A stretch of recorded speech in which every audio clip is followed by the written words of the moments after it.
Hello everyone, and thanks for coming back to the channel. Today we're going to do something a little bit different. We're going to do a one-pack flight demonstration. My first flight. I kind of flew this on accident.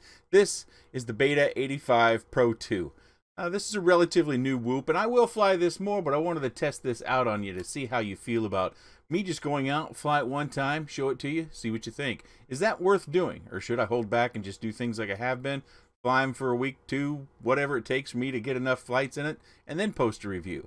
This isn't technically a review, it's just a flight demonstration, but I will put a poll up in your top right hand corner so you can click that you like it or not. I can't tell you what I'm going to call it, but it'll be up there and you can vote for one way or another. Let's get to the flight. So you might be wondering why I'm doing this one pack flight demonstration. Well, this had arrived a day or two before this particular day of flying, and I had it all bound up and I had the mode set and moved the OSD elements around where I wanted them. And I kind of grabbed this one by mistake. But because I had it out there and I had my stationary camera that I record audio for the flights on with me, I found one extra recommended battery. It wasn't the Beta FPV 300 milliamp 2S battery that they shipped this with, but it was just one of my other batteries, probably something I was using with iGal. But I happened to find one charged battery in there and decided, well, I'll just give this my warm-up pack. So this was my first flight of this particular fly day, and I've decided to share it with you. I have been encouraged by a few people to kind of manipulate the format, change the format, or add to the channel with this sort of thing. So I thought this was a pretty good opportunity to do that. As I said, I will be doing more flights, and I'll come back with a traditional review, but I wanted to get your feel for how you feel for something like this. What does this single flight tell you? Is it enough? Is it not enough? Oh, I had a big crash there, and a little wave to the Tiny Whoop gods for saving me from breaking my machine there, bumping it right off that tree. Initially when I took off, and you may have to go back and watch this, I could have swore I saw like a vibration in the camera. And I don't know if that's the internal rubber mount, if it settled in, because it seemed to have gotten more stable, or I am just seeing things. We will see the low battery warning coming on consistently throughout this flight. And as I'm flying, I'm well aware of that, but I'm also aware when it goes to the low battery that it's only going down to like 3.4 something. As we get deeper into the flight, it'll go down to low 3.4s per cell.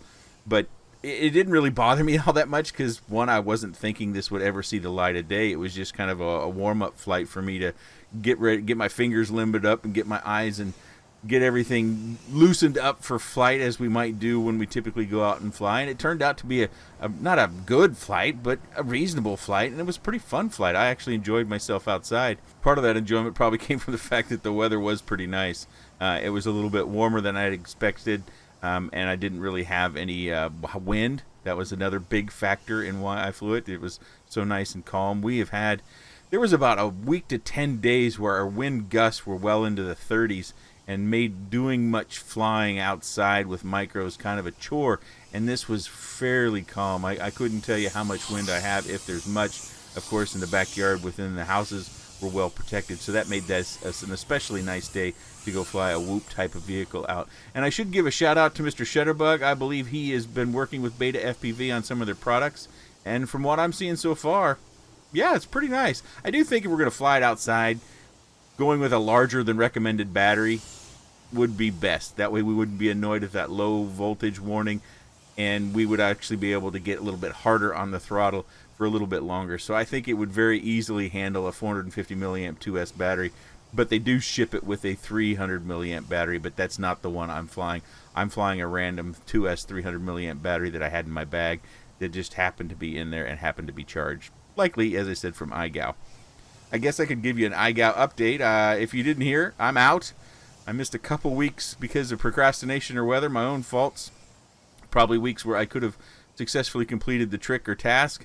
And then we got to week 12 and I had already spelled WHOO. And then, we had a pretty serious final freestyle that was called the Freestyle Final Exam. A series of tricks you had to complete within 60 seconds. And I was kind of thinking, oh boy, that's going to take quite a bit of effort, and I don't know if I have that sort of time. But you see, that's the end of the flight. Almost 4 minutes. Now we're taking a look at the screenshot, and it's kind of a right near the end of the flight, and I just wanted to show this to you as a little bit of a proof of concept that right before I got back on the throttle to bring it down slowly, that the battery had already recovered to 3.41 volts per cell, so we're just slightly low. I'm sure once I had throttled off all the way and landed, it probably came back to 3.5 something, but I didn't check the battery, and I just wanted to show this to you so you get it kind of a baseline. And the battery that I was flying was one of the Hobby King Nanotech batteries. So what do you think? What do you think of this little vehicle? What do you think of this kind of change away from my typical format in this particular video? I know some of you might already be disappointed and thinking, I wanted to see you fly it in the house, and I will be flying at the house. But when the weather's good outside, I got to take advantage of it. So if we happen to get some high wind or some rainy days, that's when I'll be flying this inside.